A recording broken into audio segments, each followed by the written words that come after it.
Thinking about having a home birth or a water birth or an unassisted birth, which means nobody is there. Well, I just had my third home birth and it was unassisted. So stay tuned to see if this is something that you want to do by me sharing my experience with you.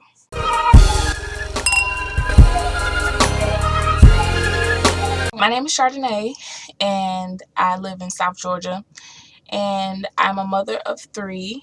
I just had a beautiful, healthy little girl February 10th, and I have 2 awesome, active, healthy boys. I had my first son back in 2016.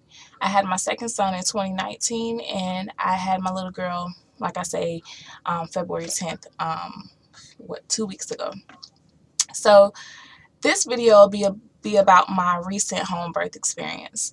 I will do other videos explaining my 2 previous births to share with you all how they were different and how they were similar, but this is just about my little girl.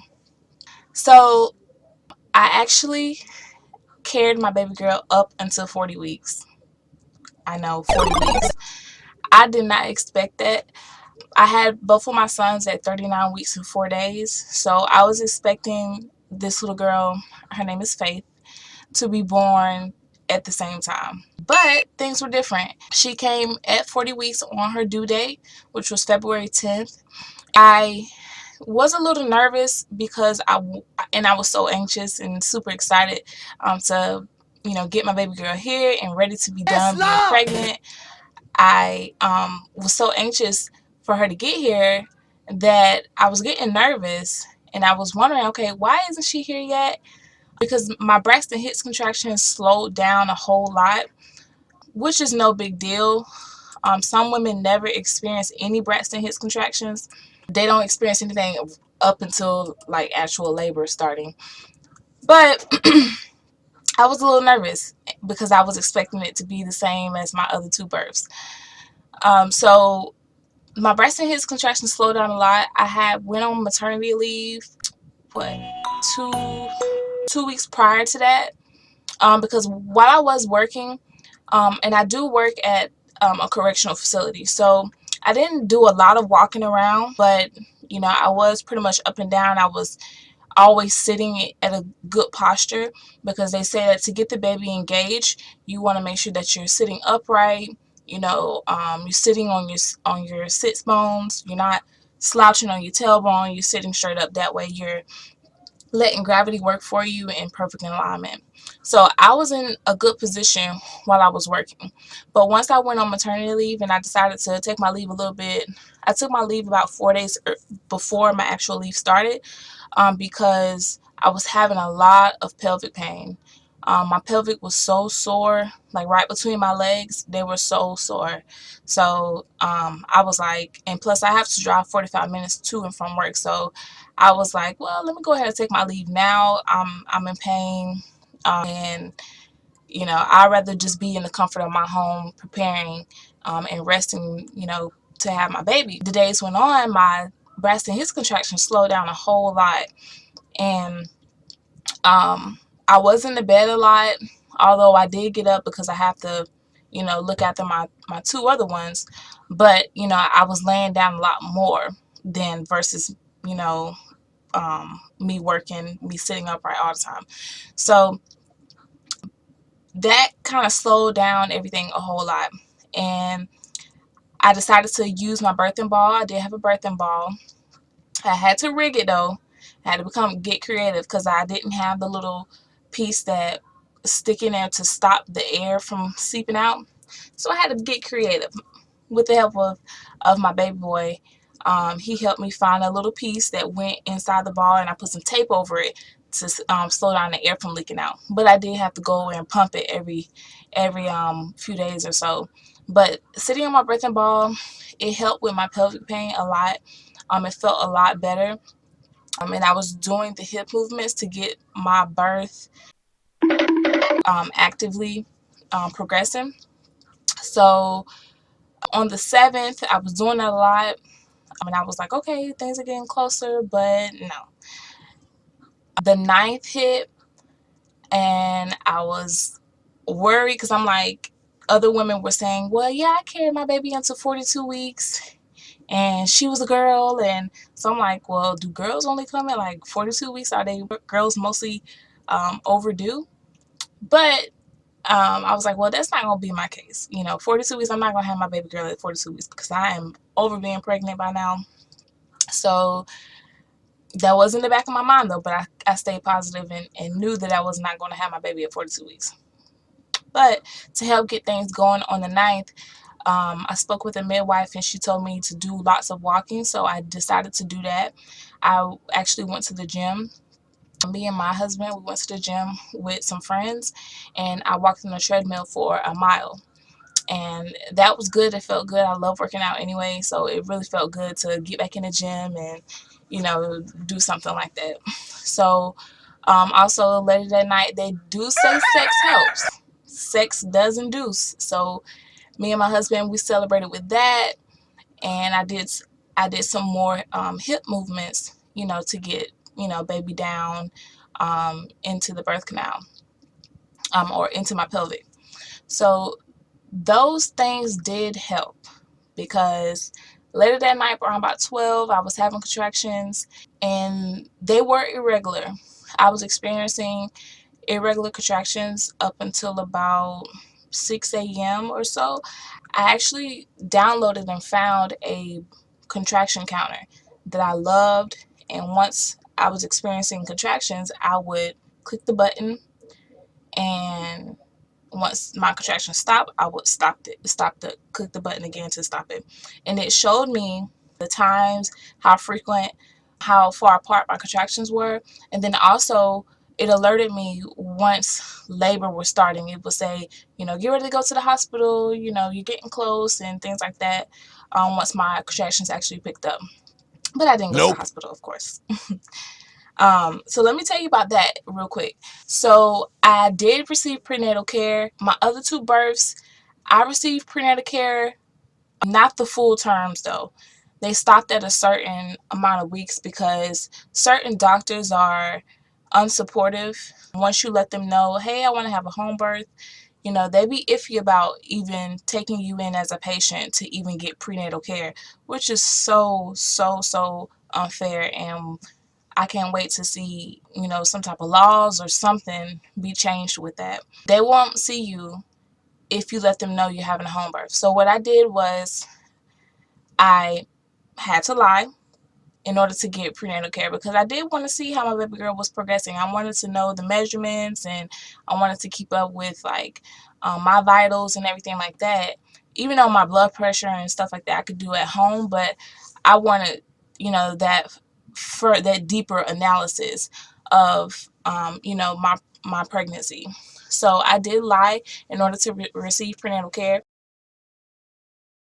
All right, so baby wanted to be up for a while. So my contractions picked up and I used that app. It's a great app. Here are some screenshots of my contractions. So you can see, and I was having contractions really starting at midnight up until baby came out, which was around 11:14. So my contractions were irregular, but they started to pick up consistently around, I say around between 7 and 8 a.m. And during that time, I was using the birthing ball. I would lean over in the position, over the birthing ball, and let my belly hang. That felt good, but the most thing that felt good, and I noticed like with labor, is not so much of abdominal pain, like menstrual cramps. It's not really like a menstrual cramp. It's more of back labor. You feel more of the labor and the contractions more in your back. So I actually called my husband in to come and massage my back, and that helped tremendously. But it was really last minute when I called him in because by that time, shoot, the baby was getting ready to come. So massaging my back really did help, and baby came around at 11:14. Now, I planned on having a water birth.